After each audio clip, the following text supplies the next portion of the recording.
terms with its changing neighbours, and saying that Netanyahu's regime needs to realise that the Arab Spring has completely changed the diplomatic situation forever in the Arab world, and it's just not going to go back to where it was before. The piece says Turkey has seen an opportunity. They blame Europe a little bit for endlessly rebutting Turkey's attempts to join the EU, and say that as a result it's needed to find a new role on the international diplomatic stage, which is championing the Arab street.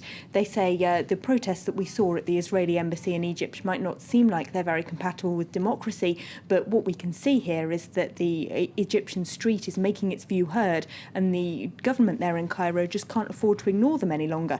So their policy is going to be changing quite drastically, and Israel needs to realise that. Peter Preston says that a lot of Israeli policymakers have adopted what he calls the porcupine policy, that is to say, burying their heads and hoping that things go back to normal pretty soon. But he says they must realise that they will not, and Israel is in danger from going from being America's chosen partner in the Middle East to being sidelined as Tunisia and Egypt with their new governments come to the fore, unless they change their policy approach pretty quickly.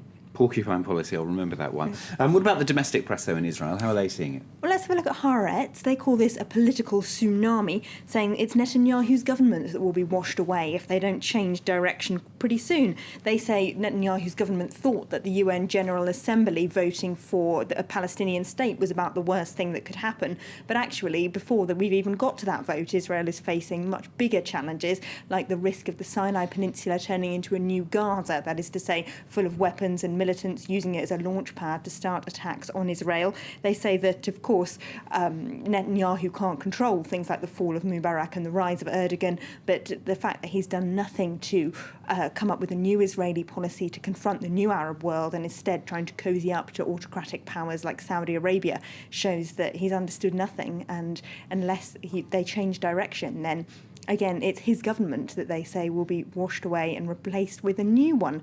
But of course, that's not the universal opinion across the Israeli press by any means. If we have a look at the rather more right-wing Jerusalem Post, they say that the Egyptian regime is using Israel as a scapegoat because their protesters there are frustrated that they haven't got all the democratic reforms that they hoped for after February's revolution.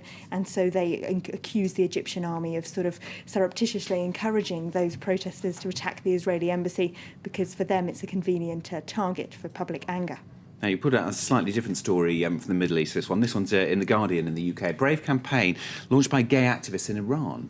Yes, they're outing themselves on Facebook. Now, this is in a country where it's completely illegal to be homosexual, and it can indeed be punished by execution. There's a rather shocking photo that's just come up there of two young people who were hanged in Iran for being homosexual in The Guardian.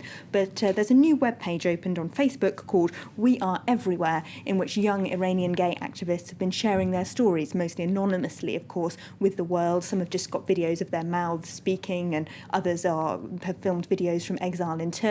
Now, the paper says this is in the context of a new group being launched in London today to try and further gay rights in Africa and the Middle East, a part of the world where the gay rights agenda is actually going backwards, according to activists that the paper interviews. And finally, you put out something from The Independent. This is about commercialisation in one of the world's most famous Buddhist monasteries. Yes, this is in today's Independent, which I do have, look.